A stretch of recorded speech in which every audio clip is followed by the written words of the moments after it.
Ever since its inception, Five Nights at Freddy's has been dishing out scares with the kind of precision that would make even the most stoic horror fan jump. And trust us, we know. And although FNAF has dominated the indie horror game space over the years, to hit the big screen bullseye, much like Charlotte Emily, the upcoming Five Nights movie needs to leave some game elements out in the cold, if it's aiming to be the horror adaptation of our nightmares. Hear us out. In a multitude of ways, the live-action world of FNAF is set up for a horror movie makeover. Scott Cawthon's brainchild started life as a 2014 horror survival game. But oh boy, did it take the scenic route through the land of development to get to the silver screen. So of course, like many fans, after all this time, we're crossing everything that Blumhouse doesn't fuck it up. And don't. It up. With Mr. Blumhouse's expertise, one would assume that the horror powerhouse knows the drill, and how to avoid those oh-so-tired movie cliches, that would go down like Balloon Boy on the moon. That's right, we're doing science jokes on the channel now.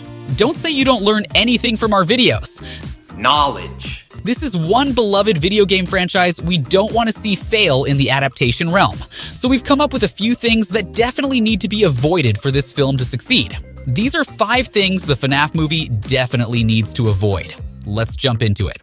Kicking off our list at number 5, Overcomplicated Lore. Five Nights at Freddy's. It's the game where you sit in an office, watch a couple of cameras, and close some doors when a killer robot pops his head in. Sounds simple, right? Oh boy, were we wrong. When this franchise first hit the scene, it unleashed a plot so cryptic that even the most seasoned puzzle solvers were left scratching their heads. But little did we know how much complexity was lurking beneath that eerie surface. Fast forward to the sequel, surprise, surprise! It turned out to be a prequel, leaving fans gobsmacked and tangled in a web of ambiguity that's still causing debates hotter than a pizza fresh out of the oven. In a nutshell, the franchise sees a chain of pizzerias take center stage, with these robotic killing machines crafted by the mastermind, William Afton, otherwise known as Purple Guy, Springtrap, Phone Guy, maybe Dave Miller, and now in the live-action film, Steve Raglan? Keep up, people. Things take a dark turn when one of these mechanical murderers munches on an innocent child, known as the Bite of 83, not to be confused with the infamous Bite of 87. Was that the Bite of 87? Anyway, moving on, Q Afton's, or whatever his name is, master plan. A nightmarish cover-up that involves more child casualties than you can shake a haunted animatronic claw at, who also possessed a few more freaky animatronics and lurked the pizzeria hallways. And by a few, we mean there's enough of these bastards to take part in the second coming of Hands across America. And just when you thought it couldn't get crazier, Afton himself meets a mind-boggling demise, trapped inside a robot creation of his own making. And before you accept all of that as gospel truth, remember, we're wading through a pool of speculative narratives, where in-universe fanatics and online trolls might just be pulling our controller cords. It's tough out there. As we eagerly await the upcoming Five Nights at Freddy's movie, it's clear that while it has an expansive lore to explore, it needs to be cautious not to get lost in the labyrinth of complexity. With endless narrative possibilities at its disposal, the movie needs to tread carefully, steering away from making things more tangled than a nest of robotic cables. Now, we're not saying the FNAF movie needs a complete lore rehash. That'd be crazy talk. Are you crazy? Are you out of your mind? After all, the lore is ultimately one of the main reasons why the franchise has been so successful for so many years. It gives the fandom the ability to discuss their theories and speculate. We just want lore that doesn't require a degree to understand. This film is an opportunity to explain things to a lot of people looking for a starting point to get into the franchise. The complexity of the Five Nights at Freddy's games stemmed from the insertion of retcons, a clever yet intricate attempt to weave a narrative after the fact. However, this ingenious strategy ended up adding layers of convolution to the franchise, making it a bit of a challenge to fully immerse ourselves in its lore. Now, as the Five Nights at Freddy's movie gears up for its big screen debut, there's a glimmer of hope. If it sidesteps the retcon trap, there's a chance it'll lay down the canon groundwork from the get-go. By pursuing this approach, it would enable both the dedicated fanbase and the casual moviegoer alike to leave the theater with a genuine grasp of the unfolding narrative. Number 4. Overuse of jump scares. In the realm of spine-tingling frights, the Five Nights at Freddy's games have etched their mark with a signature move, the jump scare. It's that heart-pounding moment when a player's misstep results in an animatronic ambush, leaving them breathless and perhaps popcornless. An animatronic head emerges, and a scream shatters the air, a recipe so familiar that it's become the franchise's calling card. But here's the twist. These jump scares aren't just cheap thrills. No, they've been fine-tuned over the years, honed to perfection through trial and error. But let's ponder the role of jump scares in the grand scheme of cinematic horror. The movie world's no stranger to these electrifying jolts, especially when the scare factor gets a PG-13 makeover. And word on the street is that the Five Nights at Freddy's movie is sliding into that very territory. But let's not forget, the movie isn't just about a cut-and-paste job from the games. It's got the chance to expand, to experiment, and to go beyond the expected. It's a realm where unsettling imagery and eerie ambience could reign supreme, much like the franchise's early days. Yet, as we delve into this horror realm, the looming specter of excessive jump scares becomes a legitimate apprehension for this film. While iconic and pulse-pounding, they could turn from thrilling to tedious if not handled with care. Blumhouse, the torchbearer of frights, presumably knows this all too well. For the FNAF movie, it's a tightrope walk, a balancing act between the nostalgia of perfected jumps and not relying on jump scares alone to deliver horror throughout the movie. So while FNAF's jump scares have undeniably earned their place in the spotlight, the movie's potential lies in its ability to blend the old with the new. But we have some hope that Blumhouse already knows they can't rely on jump scares alone.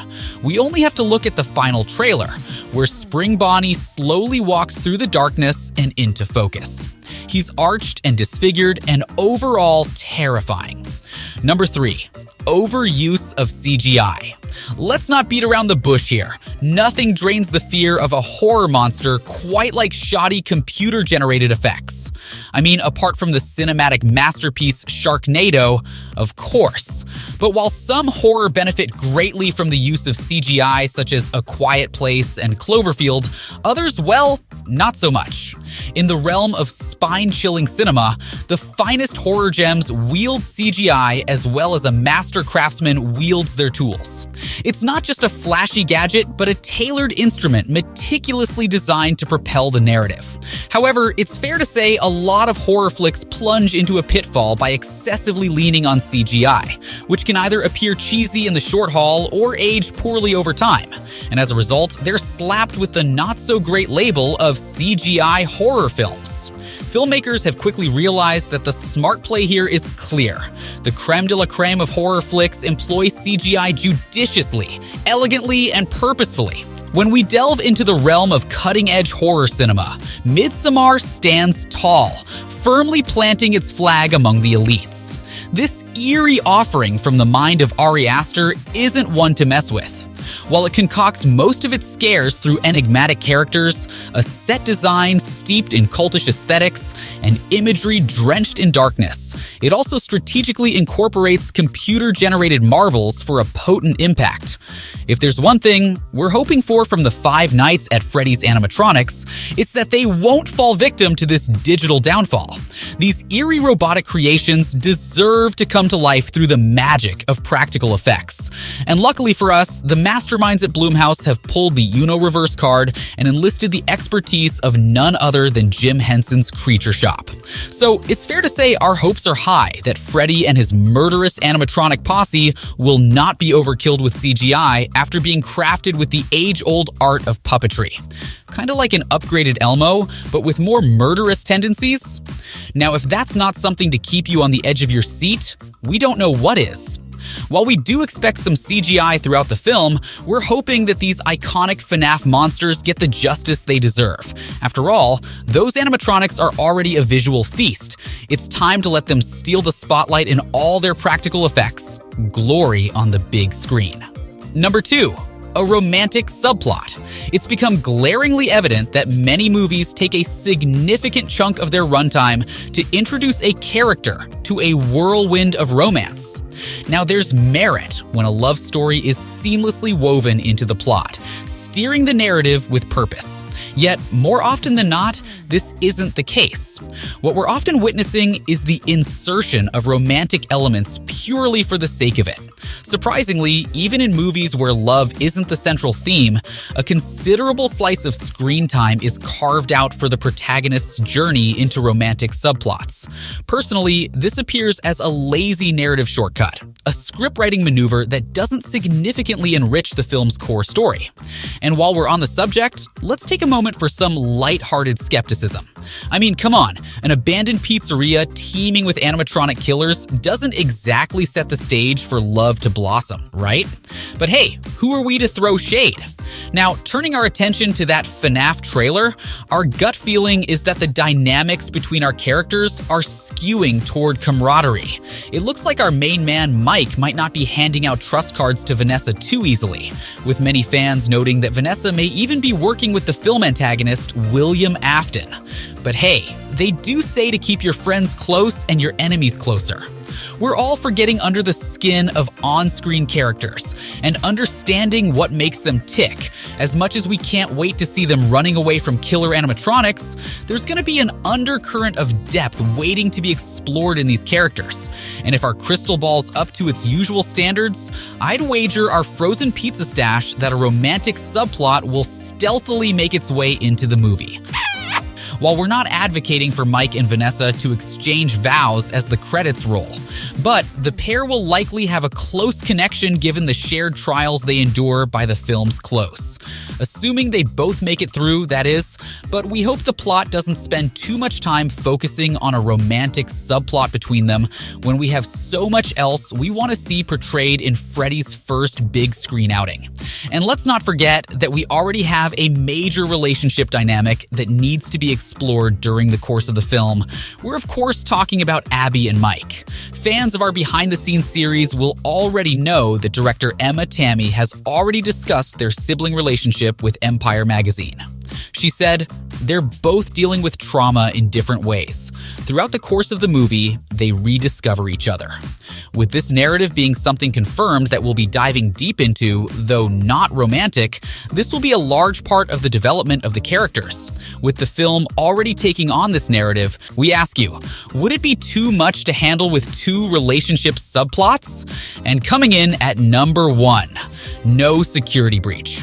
From its unassuming origins, Five Nights at Freddy's has risen to become an absolute juggernaut in the gaming realm. Talk about a rags-to-riches story.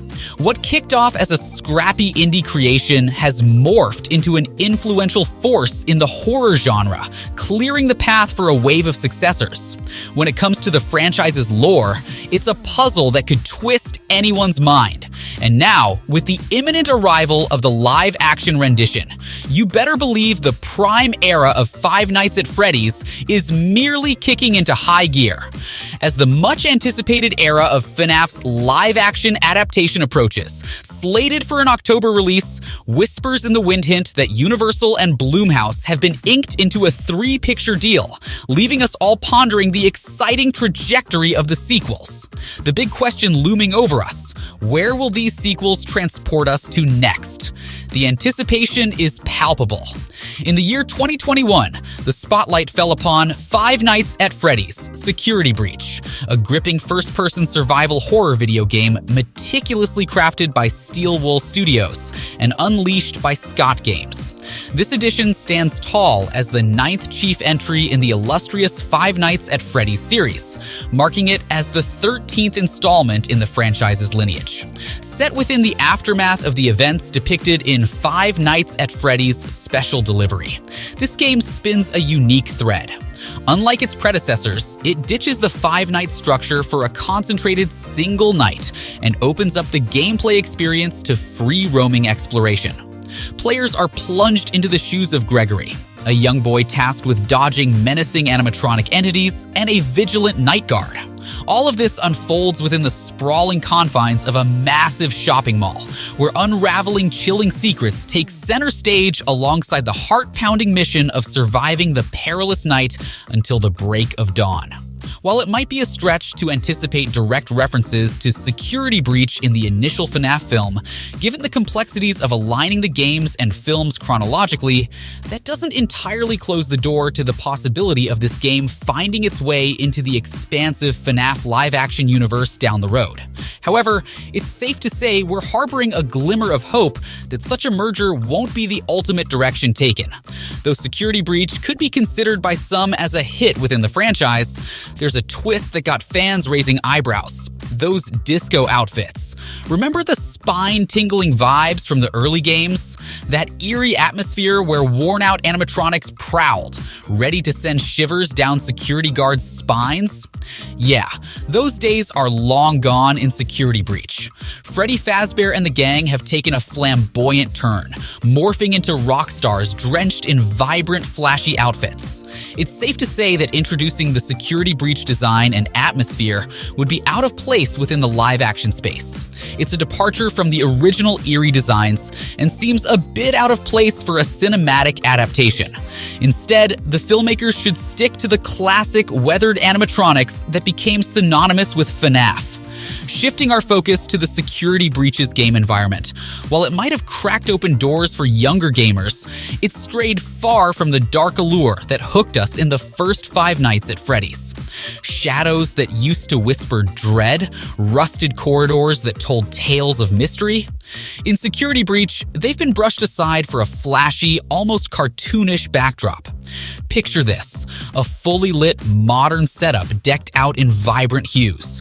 It just wouldn't work in the live-action space. The horror genre thrives on different conditions, and this new environment might not be the best fit. To succeed, the Five Nights at Freddy's movie should steer clear of these pitfalls. And that wraps up our list of everything we're hoping not to see in the upcoming FNAF movie. What did you think of our picks?